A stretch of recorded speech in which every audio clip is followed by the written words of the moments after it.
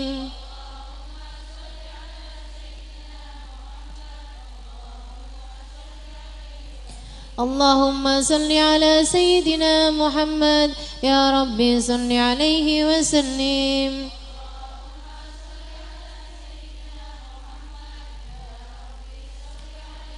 سبحان الله وبحمده سبحان الله وبحمده سبحان الله سبحان الله وبحمده سبحان الله وبحمده سبحان الله وبحمده سبحان الله وبحمده سبحان الله وبحمده سبحان الله وبحمده سبحان الله وبحمده سبحان الله وبحمده سبحان الله وبحمده سبحان الله وبحمده سبحان الله وبحمده سبحان الله وبحمده سبحان الله العظيم سبحان الله وبحمده سبحان الله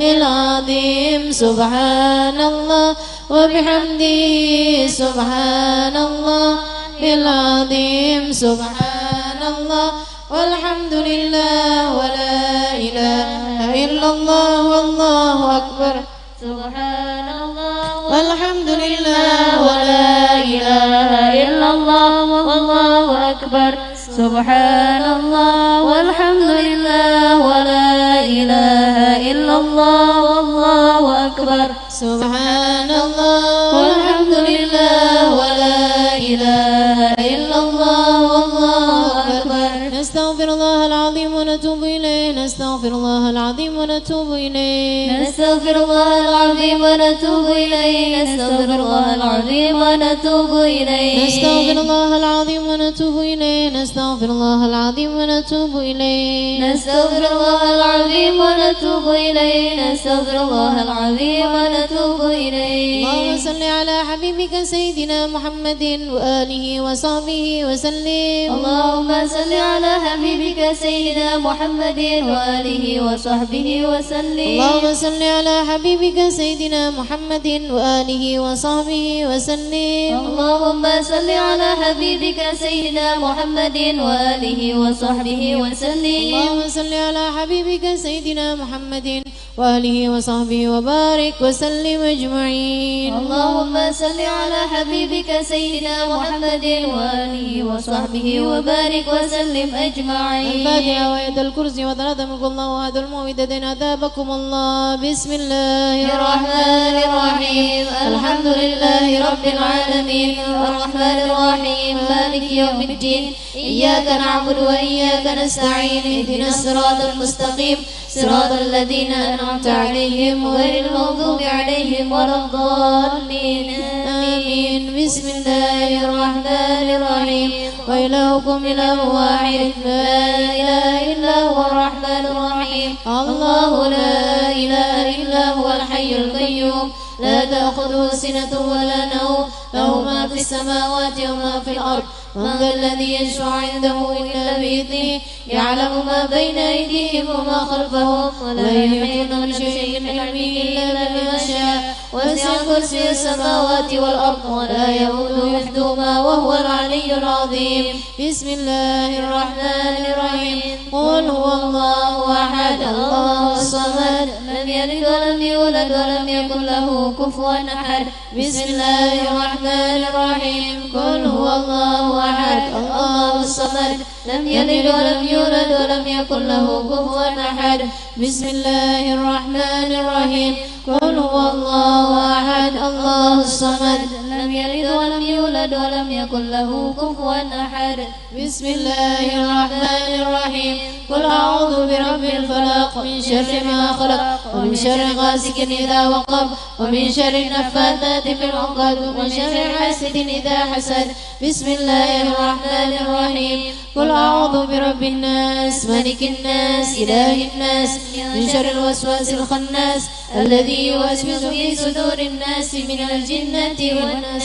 بسم الله الرحمن الرحيم الحمد لله رب العالمين حمدا يوافي نعمه ويكافئ مزيده يا ربنا لك الحمد كما ينبغي لجلال وجهك وعظيم سلطانك سبحانك لا نحصي ثناء عليك أنت كما أثنيت على نفسك ولك الحمد حتى ترضى ولك الحمد إذا رضيت ولك الحمد بعد الرضا الحمد لله رب العالمين اللهم صل وسلم على سيدنا محمد في الأولين صل وسلم على سيدنا محمد في الآخرين صل وسلم على سيدنا محمد في كل وقت وحين صل وسلم على سيدنا محمد حتى ترث الأرض ومن عليها وأنت خير الوارثين اللهم أتم بفضلك وجودك وكرمك وما قرأناه من القرآن العظيم وما قلنا من قول لا إله إلا الله وما قلنا من قول سبحان الله وبحمده وما صليناه على حبيبك سيدنا محمد صلى الله عليه وسلم في هذا المجلس المبارك هدية واسلة ورحمة نازلة وبركة شاملة نقدم طاب ذلك الهديون حضرة سيدنا وحبيبنا وشفينا وقرة أعيننا سيدنا مولانا محمد صلى الله عليه وسلم ثم إلى أرواح آبائه وإخوانه من الأنبياء والمرسلين ولكل منهم والصحابة أجمعين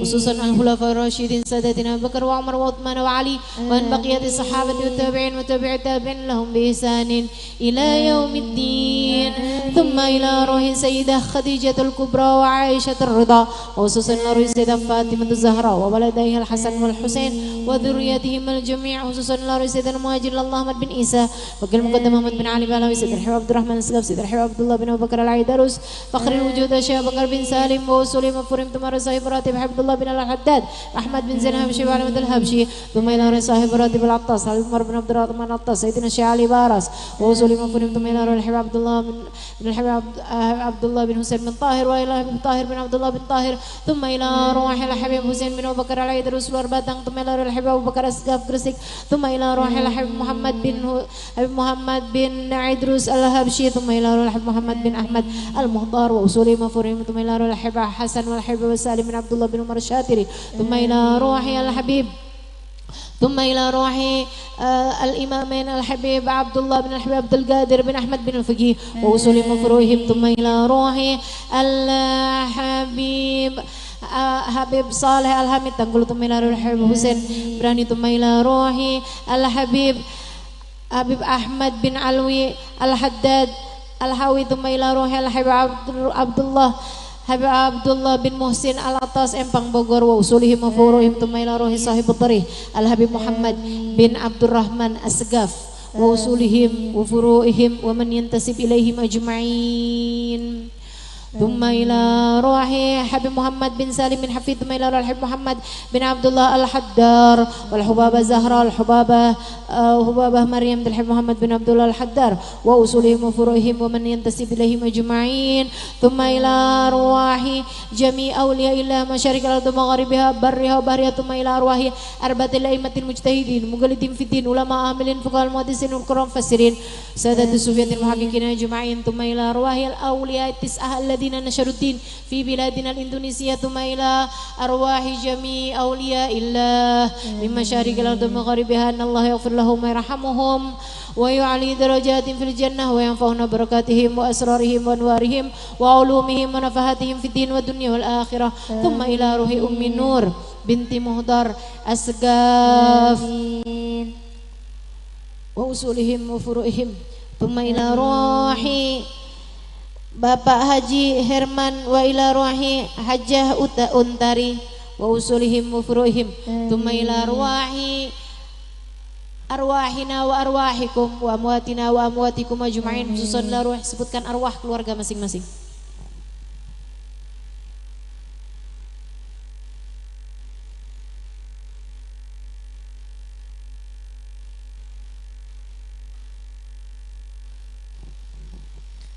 ثم إلى أرواح أجدادنا وأجدادكم وأعمامنا وعماتكم وأخوالنا وخالاتكم وإخواننا في الدين وأصحابنا ولمن له حق علينا اللهم اجعله حجابا لهم من النار وسترا لهم من النار فكاكا لهم من النار بلغهم به من الفردوس على منازلها واكتب لهم به من الثواب أزل وأوفره وثقل بهم موازينهم من الحسنات واغفر لهم بجميع الذنوب والسيئات وارفعهم به ذكي على الدرجات واخلفهم في أولادهم ومن انتسب إليهم بالخلافة الحسنة والعاقب الصالح اللهم أدخل في قبورهم الروح والريحان والفسحة والأمان والعفو والرضوان يا حنان يا منان يا من إذا سئل أعطى وإذا استعين عان اللهم اجبر انكسارنا واكبر وتقبل اعتذارنا واختم بصالحات أعمالنا وأعمارنا وعلى الإيمان والإسلام جميعا توفنا وأنت راض عنا ولا تحيينا اللهم في غفلة ولا تأخذنا على غرة واجعل آخر كلامنا من الدنيا عند انتهاء أجالنا قول لا إله إلا الله محمد رسول الله صلى الله عليه وسلم أحينا عليها يا حي وأمتنا عليها يا ممت وبعثنا عليها يا باعث وانفعنا وارفعنا بها يوم لا ينفع مال ولا بنون إلا من أتى الله بقلب سليم اللهم إن مغفرتك وسع من ذنوبنا ورحمتك أرجى عندنا من أعمالنا بفضل سبحان ربك رب العزة أما يصفون وسلام على المرسلين والحمد لله رب العالمين بسر الفاتحة.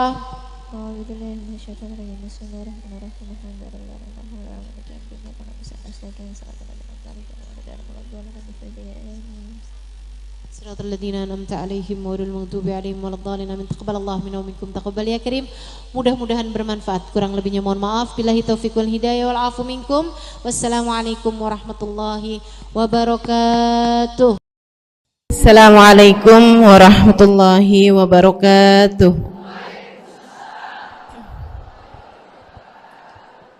Alhamdulillah. Wassalatu wassalamu ala Rasulillah Muhammad ibn Abdillah wa ala alihi wa sahbihi wa man wala. Subhanaka la ilma lana illa ma 'allamtana innaka antal alimul hakim. Rabbi shrah li sadri wa yassir li amri wahlul 'uqdatan min lisani yafqahu qawli. Amma ba'du. Alhamdulillah, ibu-ibu sekalian saya muliakan, hadiah indah di mana Allah mengizinkan kepada kita untuk menghadapnya. Bukan main. Siapa kita ini sampai diizinkan Allah untuk bolak-balik menghadap kepada Allah Subhanahu wa taala dalam salat-salat kita. Saya pernah dengar dari para guru-guru kami, guru-guru saya, mereka mengatakan di saat orang sholat, di saat kamu sholat, di saat saya sholat, bukan hanya karena saya mau sholat, kamu mau sholat, akan tetapi karena kamu dianggap mulia di mata Allah, sehingga Allah izinkan dirimu untuk menghadap padanya. Ketika saya sholat, bukan hanya karena saya mau sholat, akan tetapi karena saya punya nilai di mata Allah, sehingga Allah izinkan kepada saya untuk menghadap padanya. Sebaliknya, ketika kamu tidak mau sholat, bukan hanya karena kamu tidak mau sholat, akan tetapi karena kamu sudah jatuh dalam pandangan Allah, terhina dalam pandangan Allah, sehingga Allah tidak lagi mengizinkan kepadamu untuk menghadap kepadanya. Ketika seseorang tidak sholat, bukan hanya karena dia tidak mau sholat, akan tetapi karena ia sudah tidak lagi bernilai di mata Allah, sehingga Allah tidak izinkan dia untuk menghadap padanya. Teman-teman, saudariku sekalian yang saya muliakan, kalau bicara tentang sholat nih teman-teman, ada 4 tingkatan, ada 4 kelas. Untuk kamu melihat sholatmu sudah ada di kelas yang mana. Kalau saya boleh bilang kelas teratasnya nih kelas bisnis, oke lah ya. Kelas bawahnya lagi kelas atasnya kelas eksklusif ya, kelas eksekutif. Terus bawahnya lagi kelas bisnis, bawahnya lagi kelas, tapi ada 4 kelas, bawahnya lagi kelas gerbong. Nggak naik dalam kereta nih ya. Kelas yang paling bawah kita bahas nih, kelas gerbong nih. Kayaknya naik di atasnya nih ya, gerbongnya. Teman-teman sekalian, orang yang di saat mengerjakan sholat, dia kerjakan juga, tapi merasanya sebagai beban. Ya ampun, udah maghrib aja, baru juga asar. Ya ampun, males banget dah. Ini nggak ada rusuh nih. Kita kan lagi jalan-jalan nih. Kita kan lagi belanja nih di Tanah Abang. Itu jamaah aja gimana sholatnya? Nah ini orang-orang yang menganggap sholatnya sebagai beban. Malas kalau disuruh sholat, terutamanya subuh. Terutamanya sholat subuh. Ini Allah ceritakan orang-orang yang seperti ini adalah kelompoknya orang munafik. Naudzubillah. Alladzina idza qamu ila sholati qamu kusala. Orang-orang yang kalau disuruh sholat bangun juga sih, tapi malas banget. Setan nih nemenin dia, kayak naroin batu di atas kepalanya, bikin dia berat mau ngerjain sholat. Kalau lagi tidur, ngipas-ngipasin matanya, bobo aja lagi. 5 menit lagi, 5 menit lagi, bangun-bangun udah siang. Pernah terjadi padamu?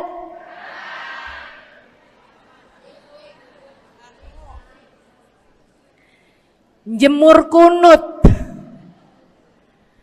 Bu, yang dijemur tuh jemuran aja, cucian aja. Jangan sampai jemur kunut. Kunutnya dijemur ya. Ketika ada seseorang yang disampaikan kepada Nabi Muhammad bahwasanya orang itu tidak bangun kecuali sesudah azan subuh, artinya enggak tahajud. Artinya enggak bangun di sepertiga malam terakhir, bangunnya sesudah azan subuh. Nabi mengatakan padanya tentang orang itu. Nabi bilang pada para sahabatnya, inna syaitan bala fi udhunih. Itu adalah orang yang telinganya dikencingin sama setan. Pada pernah dikencingin setan? Kalau bangunnya habis adzan tuh dikencingin setan. Kalau bangunnya udah terbit matahari dikencingin siapa kira-kira? Insyaallah. Teman-teman saudariku sekalian yang saya muliakan, alladzina idza qamu ila sholati qamu kusala, malas bener kalau diajakin sholat, sampai sebagian sholat-sholatnya dikerjakan keluar dari waktunya. Yang seperti ini masuk dalam firman Allah Subhanahu wa taala, a'udzubillahi minasyaitonir rajim, fawailul lil musallin alladzina an salatihim sahun. Fawailul lil musallin alladzina hum an salatihim sahun. Celaka orang-orang yang sholat. Kenapa kok orang sholat celaka ya Allah? Sebab mereka an salatihim sahun, melalaikan sholat mereka. Apa maksudnya melalaikan? Imam Sayyidina Ibnu Abbas dalam salah satu tafsir beliau mengatakan, alladzina yuakhiruna an waqtiha au yuqaddimuha ila ghairi waqtiha. Orang-orang yang mengakhirkan sholat sampai keluar dari waktunya atau memajukannya sebelum waktunya. Mau pergi ke Tanah Abang nih, jam 11. Ntar kita ribet nih urusan sholat duhur. Dah sholatin sekarang aja.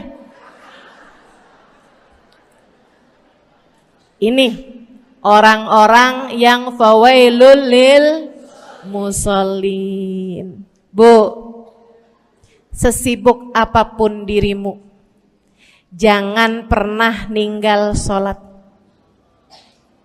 Bu, lagi ngerjain perkara penting apapun kamu, jangan pernah mengakhirkan sholat. Jangan pernah mengeluarkan sholat dari waktunya. Kenapa gitu? Karena bu, sholat itu urusanmu sama Allah. Gak ada yang lebih penting daripada itu.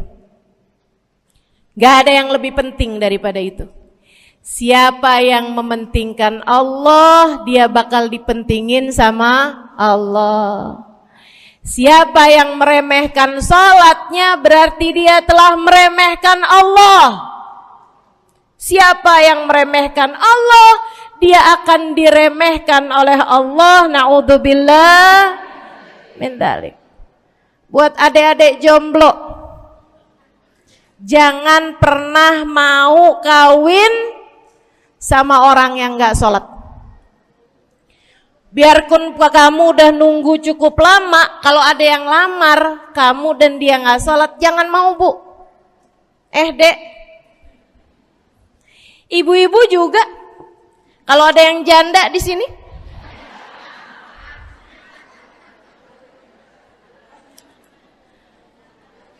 terus ada yang ngelamar kamu, walaupun di garasinya ada kijang,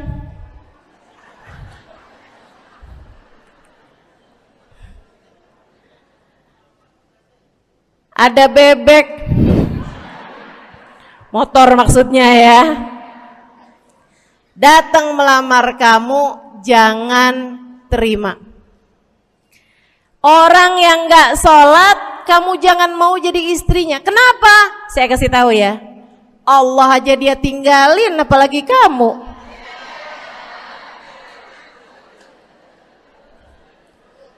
Allah aja dia tinggalin. Siapa yang tidak berguna baginya peringatan Allah, maka tidak akan berguna baginya peringatan dari siapapun.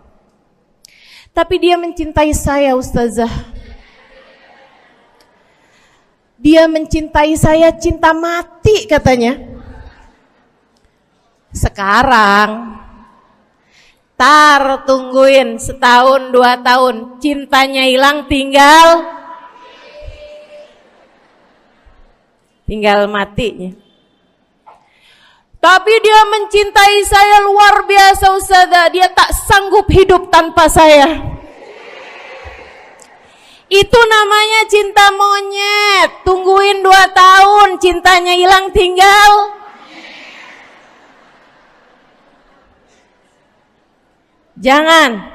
Jangan temenan sama orang gak sholat. Dia telah jatuh di mata Allah.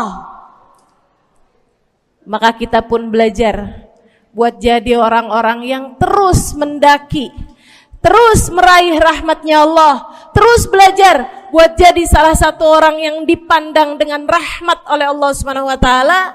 Salah satunya dengan cara kita memuliakan sholat, kita menjaga sholat.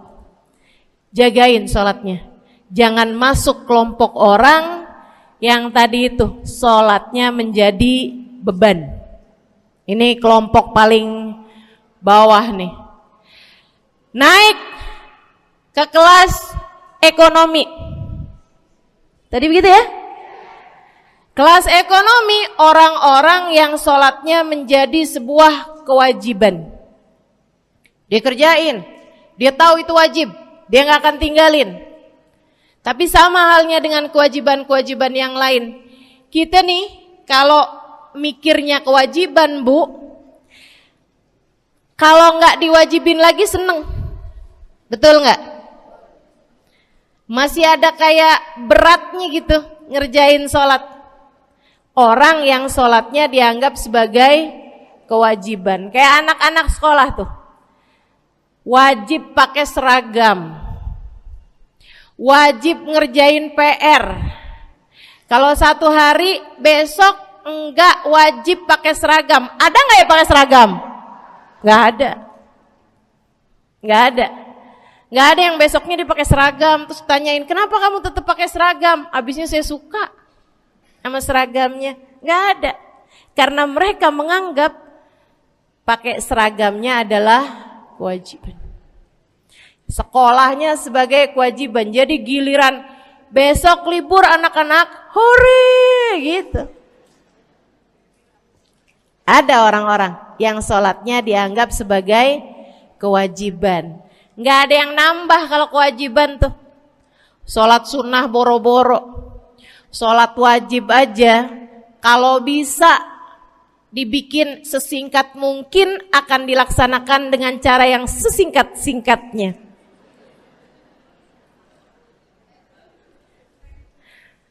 Habis ruku i'tidal sujud cepet bener ya.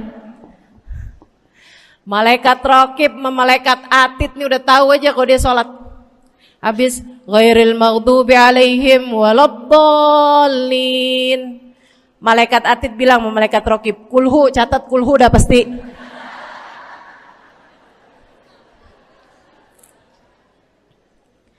Kulhu aja gak kelar-kelar. Teman-teman saudaraku sekalian yang saya muliakan, sholatnya dianggap sebagai sebuah kewajiban. Nggak nambah dengan sunnah, namanya wajib. Kita naik lagi insya Allah. Sholatnya kita naikkan. Dari yang kewajiban, kita naik menjadi kelas bisnis. Sholatnya sebagai sebuah kebutuhan. Bu, mudah-mudahan nih ibu-ibu, teman-teman semuanya yang sedang menyimak kajian pada hari ini, saya doakan, karena saya berharap saya pun juga didoakan agar menjadi salah satu orang yang sudah berada dalam tingkatan ini. Sholat kita tahu adalah kebutuhan kita. Sama kayak kebutuhan makan, Bu. Ibu kenyang nggak kalau makan nasi doang 2 piring? Kenyang. Siapa yang bilang nggak kenyang? Kalau kamu makan nasi doang sepiring, kenyang apa nggak kenyang? Kenyang. Akan tetapi pasti ibu-ibu mau nambah dah. Nambah apaan? Lauk. Nambah lauknya. Ada ikan asin, ada sayur asem. Langsung pada lapar nih. Ada sambal. Masya Allah, ada tempe goreng. Udah Bu ya, tetangga lewat kagak nyadar. Masya Allah. Teman-teman saya sekalian, kita nambah, bahkan udah kenyang pun kita masih cari lagi tambahan. Makanan apa nih yang bisa kita makan? Karena kita tahu makan adalah sebuah kebutuhan kita. Kita perlu sama makan. Kita butuh sama makan. Maka demikian pula dengan orang-orang yang sholatnya sudah dia tahu adalah sebagai sebuah kebutuhan.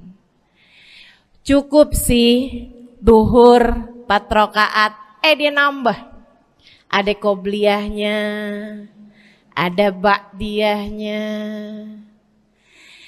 Jam-jam 9 pagi nggak ada sholat wajib sih, tapi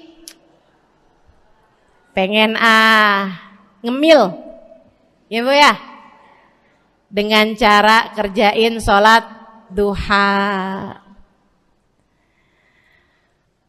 Malam-malam abisnya isya, ampun mau tidur, ingat katanya Nabi, pesannya kepada Sayyidina Abu Hurairah, wasani habibi, kata Abu Hurairah, an utir qabla an anam.